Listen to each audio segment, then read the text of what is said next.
Saya masih bersama Mas Gun-Gun di sini. Kita yang belum dibicarakan tapi juga termasuk mendapatkan perhatian besar. Betul. Adalah Tangerang Selatan. Tangerang Selatan. Nah, kalau kita bicara Medan, ada menantu presiden, ada anak presiden di Solo.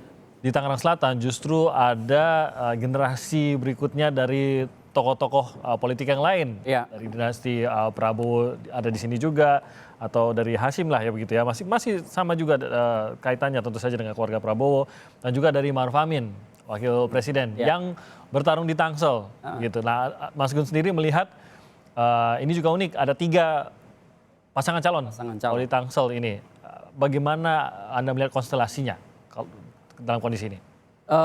Pilkada Tangsel kali ini lebih menarik dibanding periode pilkada sebelumnya. Kenapa? Karena komposisi antar pasangan calon itu kecenderungannya merata. Komposisi yang saya maksud bauran antara birokrat yang lama tumbuh kembang dalam jalur birokrasi di Tangsel dan reference power, kekuatan rujukan dari orang yang dekat dengan elit utama partai dan elit utama di Republik ini. Itu yang disebut mungkin di media sering disebut politik dinastinya kental gitu ya. Saya melihat gini, dari 3 pasangan calon ini kita bisa lihat Mas Tim, kecenderungan kenapa saya sebut merata karena di setiap pasangan itu ada komposisinya. Contoh misalnya di pasangan nomor urut 1, di situ ada Saras gitu ya yang dekat dengan Pak Prabowo, elit Partai Gerindra. Kemudian Pak Muhammad ya pasangannya itu Sekda di situ. Kemudian Bu Siti Nurhalizah itu dekat sebagai kekuatan rujukannya ke Pak Wapres. Karena bagaimanapun dia adalah anak biologis gitu ya dari Pak Ma'ruf Amin, dan tentu sedikit besarnya juga menyumbang yang disebut dengan political branding ya dari Siti Nurhalizah, selain juga memberi kontribusi lah pada jaringan politik ya di situ dalam konteks pemenangan. Pak Ruhama Ben yang kemudian menjadi pasangannya itu pernah menjadi wakil ketua DPRD di Tangerang Selatan dan juga aktif dalam membina BUMD di situ, bahkan pernah menjadi salah satu direktur seingat saya kan. Ini Anda gambarkan bahwa dua-duanya sama nih, ada rujukan lingkup nasional, tapi ada juga orang lokal, akar di dalam Tangerang Selatannya itu sendiri. Iya betul, tumbuh kembang di birokrasi situ, baik itu sebagai politisi yang kemudian menguasai peta politik lokal dan reference power dari kekuatan rujukan dari partai begitu.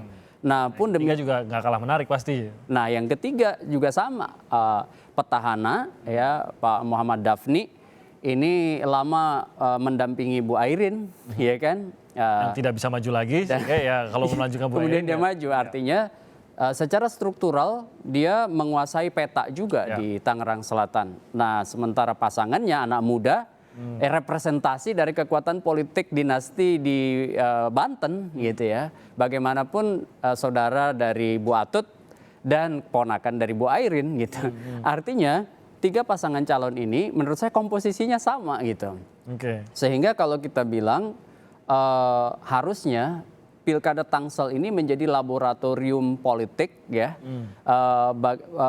terkait dengan cara atau strategi perolehan suara berbasis kantong-kantong pemilih yang kemudian itu bisa menggambarkan strategi-strategi political marketing modern begitu, di luar cara-cara tradisional, yaitu yang biasa mungkin pendekatan keormasan, pendekatan kemudian ke OKP, pendekatan lain-lain.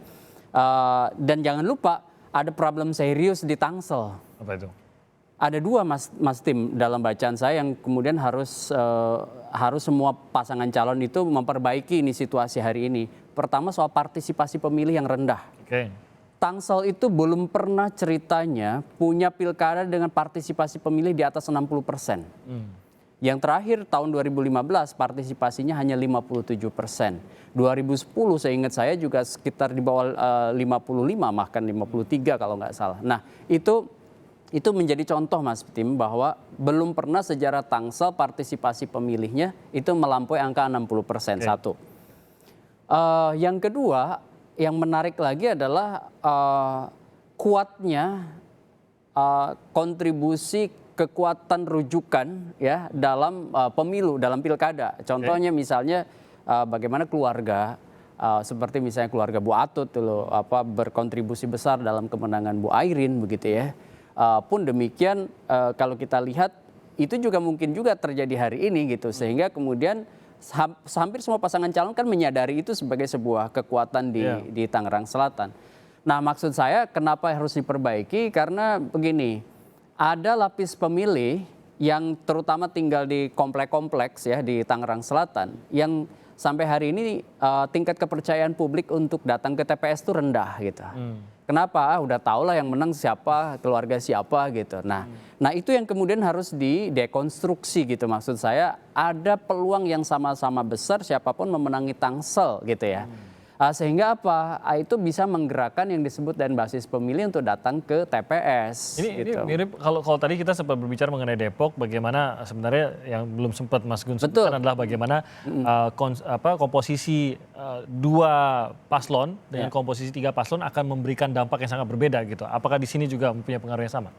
Ya, kita lihat misalnya ini kan 3 pasangan calon, otomatis kan ada distribusi suara yang mengarah ke lebih dari 2 pasangan. Kalau head to head tuh biasanya itu lebih menguntungkan bagi mereka yang sudah menguasai akses hulu ke hilir, terutama di ceruk-ceruk pemilih yang dari pemilu ke pemilu itu sebenarnya udah dikuasain ya, melalui ormas, melalui OKP, melalui mungkin jaringan tradisional infrastruktur lainnya.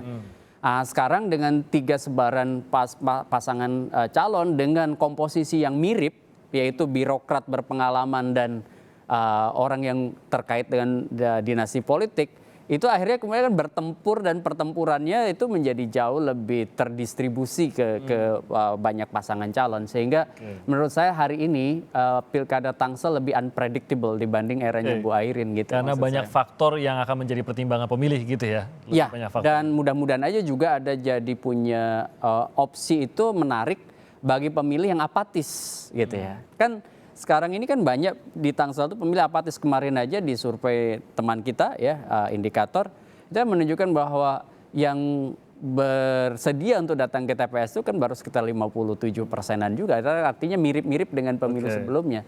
Dan sudah ada sekitar 16% yang mengatakan ya peluangnya kecil untuk datang ke TPS gitu.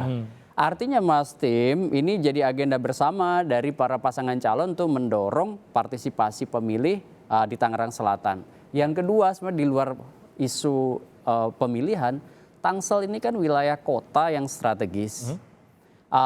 Dan sekarang ini pertumbuhan Tangsel itu lebih banyak dikembangkan melalui ekonomi yang sifatnya tersier. Nah, ekonomi yang basisnya primer dan sekunder itu masih jadi urusan yang siapapun nih pasangan calon harus bisa kemudian menunjukkan bahwa mereka memang punya kapabilitas untuk menuju ke arah sana. Ini akan menjadi menarik seperti Mas Gun tadi bilang bahwa lebih tidak bisa diprediksi, sehingga kita memang harus benar-benar menanti saja bagaimana hasilnya.